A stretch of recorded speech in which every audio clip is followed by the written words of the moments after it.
किसी ने सच ही कहा है कि जिंदगी में हर मुश्किल को पार किया जा सकता है। बस थोड़ा हौसला और विश्वास रखो, एक दिन चमत्कार जरूर होगा। नमस्कार दोस्तों, कहानीकार रोहन चैनल पर आपका स्वागत है।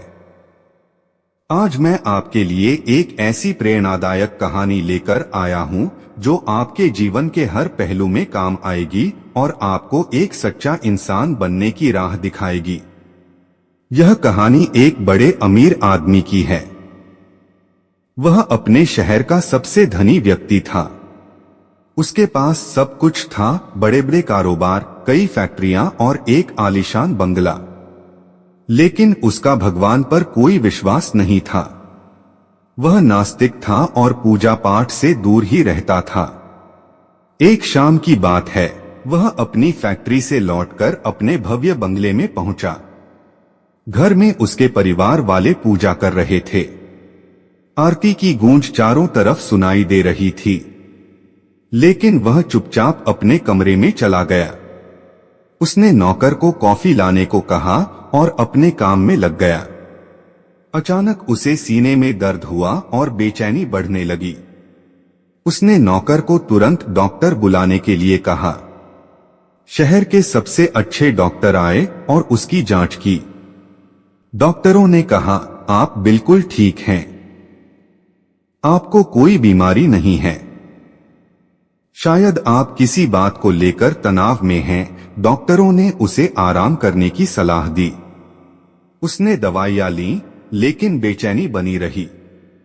यहां तक कि नींद की गोलियां लेकर भी वह सो नहीं पाया। आधी रात को वह उठकर बगीचे में टहलने लगा, लेकिन वहां भी उसे सुकून नहीं मिला। फिर वह घर से बाहर निकल गया। सड़कों पर चलते चलते वह अपने विचारों में खो गया, परिवार, कारोबार और जीवन की चिंताओं में। तभी उसने महसूस किया कि वह घर से काफी दूर आ चुका है। वह सड़क किनारे बैठ गया।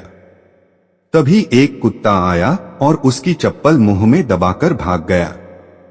अमीर आदमी उसे पकड़ने के लिए दौड़ा। कुत्ता एक झुग्गी बस्ती में घुस गया।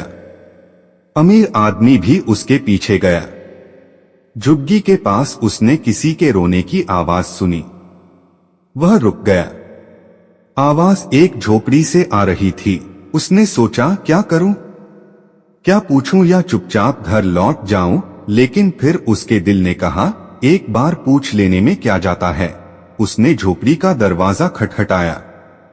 एक महिला बाहर आई। अमीर आदमी ने पूछा, बहन क्या हुआ? आप इतनी देर रात क्यों रो रही हैं? महिला ने जवाब दिया, भाई साहब, मेरी 7 साल की बेटी बहुत बीमार है। डॉक्टरों ने कहा है कि ऑपरेशन होगा और बहुत पैसे लगेंगे, लेकिन कोई मेरी मदद नहीं कर रहा। अमीर आदमी ने कहा, रोने से कुछ नहीं होगा, किसी से मदद मांगो। महिला ने जवाब दिया, कल एक बाबा आए थे। उन्होंने कहा था कि सुबह 4 बजे उठकर भगवान को याद करना और रोना, चमत्कार होगा। इसलिए मैं रो रही हूँ, शायद भगवान मेरी सुन ले। यह सुनकर अमीर आदमी का दिल पिघल गया। उसने तुरंत एम्बुलेंस बुलाई और डॉक्टरों को कहा, इस बच्ची का इलाज करो, सारा खर्च मैं उठाऊंगा। इसके बाद उसने उस महिला को अपने कारखाने में नौकरी दी और रहने के लिए घर भी दिया। इस घटना के बाद अमीर आदमी को अपनी बेचैनी का जवाब मिल गया। उसे एहसास हुआ कि केवल कामयाबी और पैसा ही जिंदगी का सुकून नहीं दे सकते। सच्चा सुख दूसरों की मदद करने में है। उसने सोचा, मैंने कभी भगवान को नहीं माना, लेकिन आज ऐसा लगा जैसे किसी शक्ति ने मुझे यहां भेजा। मैंने उस महिला की मदद की, लेकिन उससे उसका धर्म या जाति नहीं पूछा। इंसानियत ही सबसे बड़ा धर्म है। उस रात अमीर आदमी ने सीखा कि जिंदगी में कामयाबी के साथ साथ इंसानियत और दूसरों की मदद भी जरूरी है।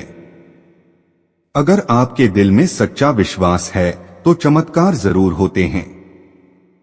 दूसरों की मदद करना सबसे बड़ा पुण्य है। और सबसे अहम बात, खुशी बांटना जिंदगी का सबसे बड़ा तोहफा है।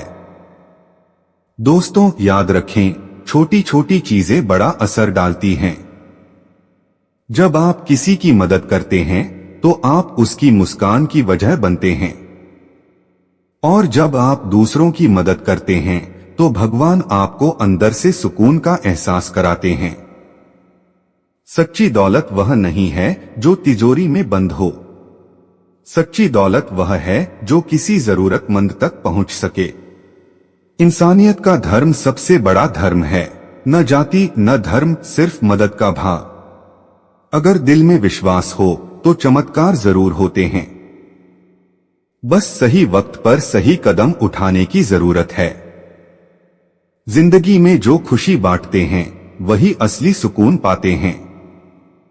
पैसे से खरीदी चीजें कभी सुकून नहीं देती, पर दूसरों के चेहरे पर मुस्कान लाना सुकून का असली जरिया है। जिस हाथ से मदद की जाती है वही हाथ भगवान का रूप बन जाता है। जब आप किसी की तकलीफ समझते हैं तब आप सच में इंसान कहलाते हैं। जो वक्त पर दूसरों की मदद करता है उसकी मदद के लिए खुद भगवान आ जाते हैं। जिंदगी तब खूबसूरत बनती है जब हम अपने साथ साथ दूसरों के लिए भी जीने लगते हैं। खुशियां हमेशा छोटी छोटी चीजों में छिपी होती हैं। उन्हें महसूस करना ही असली कला है। हर सुबह एक नई शुरुआत है। बीता हुआ कल केवल एक सीख बनकर रह जाता है। अपनी गलतियों से डरे नहीं, क्योंकि यही गलतियां आपको बेहतर इंसान बनाती हैं। दूसरों को माफ करना सीखें, यह आपके दिल का बोझ हल्का कर देता है। धैर्य रखो, क्योंकि हर अंधेरी रात के बाद सुबह जरूर होती है। जिंदगी वही खूबसूरत है जो सादगी और सरलता से जी जाती है। सपने तभी पूरे होते हैं जब उन्हें मेहनत और विश्वास के साथ जिया जाए। जिनके दिल में दूसरों के लिए जगह होती है वही सबसे अमीर इंसान होते हैं। वक्त हर घाव भर देता है, बस भरोसा रखो और आगे बढ़ते रहो। हमेशा दूसरों की मदद करो, क्योंकि जो दूसरों के लिए अच्छा करता है उसके साथ हमेशा अच्छा होता है। कभी दूसरों से अपनी तुलना मत करो, क्योंकि हर इंसान अपनी खासियत के साथ इस दुनिया में आया है। मुश्किलें इंसान को तोड़ने के लिए नहीं बल्कि मजबूत बनाने के लिए आती हैं। सच्चाई चाहे कितनी भी कड़वी क्यों न हो, अंत में जीत उसी की होती है। हर रिश्ता एक पौधे की तरह होता है, उसे समय और देखभाल चाहिए, तभी वह फलता फूलता है। धन से ज्यादा महत्वपूर्ण है अच्छा स्वास्थ्य और सच्चे रिश्ते। समय का सही उपयोग करो, क्योंकि यही वह चीज है जो कभी वापस नहीं आती। हर इंसान अपने आप में खास है। अपनी काबिलियत को पहचानो और खुद पर विश्वास रखो। और सबसे जरूरी बात, असफलता सफलता की पहली सीढ़ी है। दोस्तों, जीवन में हमेशा सकारात्मक सोच रखिए। इंसानियत सबसे बड़ा धर्म है, और याद रखिए, सच्चा सुख दूसरों के चेहरे पर मुस्कान लाने में है। इसलिए दोस्तों, गिरने से डरना नहीं चाहिए। छोटी छोटी चीजों का आभार मानना सीखो। यही आदत जिंदगी को खूबसूरत बनाती है। जिंदगी का असली मतलब उसे जिंदादिली से जीने में है। एक दिन एक सेठ जी, जो बहुत ही अमीर और बड़े उद्योगपति थे, अपने ऑफिस पहुंचे। वहां उन्होंने देखा कि उनके व्यवसाय के कुछ आंकड़े ठीक नहीं थे। गुस्से से लाल पीले होते हुए उन्होंने अपने मैनेजर को बुलाया।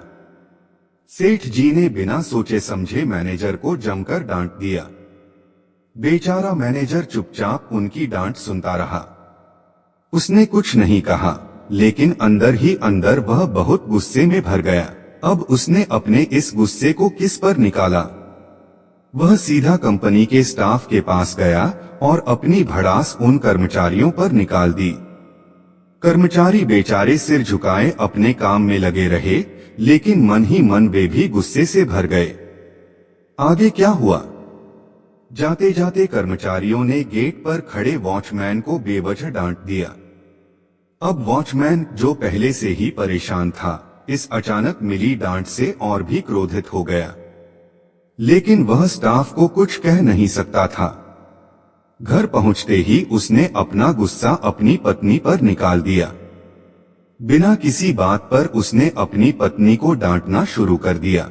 वॉचमैन की पत्नी पहले तो चुप रही, लेकिन आखिर में उसने अपना गुस्सा अपने मासूम बच्चे पर उतार दिया। उसने बच्चे को डांटते हुए कहा, सारा दिन बस टीवी देखता रहता है, काम कुछ करता नहीं, और साथ में उसकी पीठ पर 2-3 थप्पड़ भी जड़ दिए। और बच्चा, जो पूरी तरह मासूम था, गुस्से में घर से बाहर निकल गया। चलते चलते उसने सड़क पर सो रहे एक कुत्ते को पत्थर मार दिया। सोया हुआ कुत्ता हड़बड़ाकर उठ गया और भागने लगा। वह सोच रहा था, मुझे क्यों मारा? मैंने इसका क्या बिगाड़ा था? भागते भागते कुत्ता गुस्से में था। तभी गलती से वह एक आदमी से टकरा गया। गुस्से में भरे कुत्ते ने उस आदमी को 3-4 जगह काट खाया। अब आप जानते हैं कुत्ते ने जिसे काटा वह कौन था? वह वही सेठ जी थे जिन्होंने सुबह सुबह अपने मैनेजर को डांटा था। सेठ जी अब अपने जीवन के अंतिम समय तक यही सोचते रहे, आखिर इस कुत्ते ने मुझे ही क्यों काटा? मैंने इसका क्या बिगाड़ा था? लेकिन दोस्तों, सच यह था कि सेठ जी ने ही इस क्रोध का बीज बोया था। उन्होंने बिना सोचे समझे अपने मैनेजर पर गुस्सा किया, और वही गुस्सा एक चक्र की तरह घूमता हुआ आखिरकार उनके पास ही वापस आ गया। क्रोध एक ऐसा बीज है जो जहां बोया जाता है वह लौटकर वहीं आता है। हमारे छोटे छोटे गुस्से और व्यवहार जाने अनजाने दूसरों को प्रभावित करते हैं। प्रकृति हमारे हर कर्म को देखती है और उसका फल भी हमें देती है, चाहे देर से ही क्यों न हो। मित्रों, याद रखिए आज का लेकिन यह सवाल ब्राह्मण को उलझन में डाल चुके थे। वह दिन रात सोचता रहा कि भगवान के बारे में राजा के सवालों का जवाब कैसे दिया जाए। ब्राह्मण का बेटा मदद के लिए आगे आया। समय बीतता गया। जब कुछ दिन बचे थे तो ब्राह्मण का बेटा, जो छोटा सा था, अपने पिता को उदास देखकर बोला, पिताजी आप इतने परेशान क्यों हैं? ब्राह्मण ने पूरी बात अपने बेटे को बताई। बेटे ने आत्मविश्वास से कहा, पिताजी आप चिंता मत कीजिए, मैं राजा के सवालों का जवाब दूंगा। महल में उत्तर देने की बारी 1 माह पूरा हुआ। ब्राह्मण अपने बेटे को लेकर महल पहुंचा। राजा ने बालक से पूछा, बताओ भगवान कहाँ रहते हैं? उनकी नजर किस ओर होती है और वे क्या कर सकते हैं? बालक ने राजा से कहा, राजन आपके राज्य में क्या पहले अतिथि का स्वागत नहीं किया जाता? राजा को अपनी गलती का एहसास हुआ। उन्होंने बालक का सम्मान किया और उसे दूध का गिलास दिया। पहला सवाल, भगवान कहाँ रहते हैं? बालक ने दूध का गिलास लिया और उसमें अपनी अंगुली घुमाने लगा। राजा ने पूछा, तुम क्या कर रहे हो? बालक मुस्कुराते हुए बोला, राजन मैंने सुना है कि दूध में मक्खन होता है, मैं उसी मक्खन को ढूंढ रहा हूँ।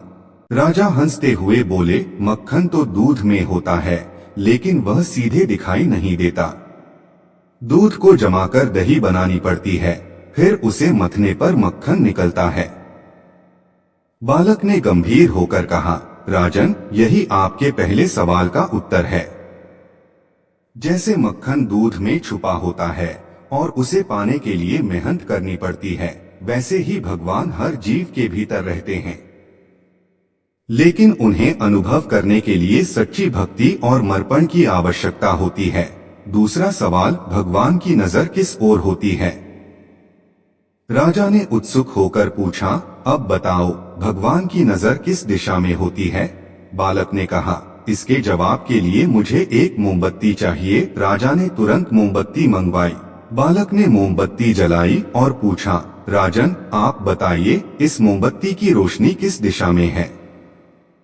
राजा ने कहा, इसकी रोशनी तो चारों दिशाओं में समान रूप से फैल रही है, बालक ने मुस्कुराते हुए कहा, राजन, यही आपके दूसरे सवाल का उत्तर है।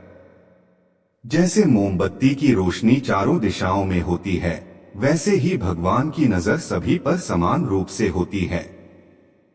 उनके लिए हर दिशा एक समान है। वे हर जगह उपस्थित हैं। तीसरा सवाल, भगवान क्या कर सकते हैं?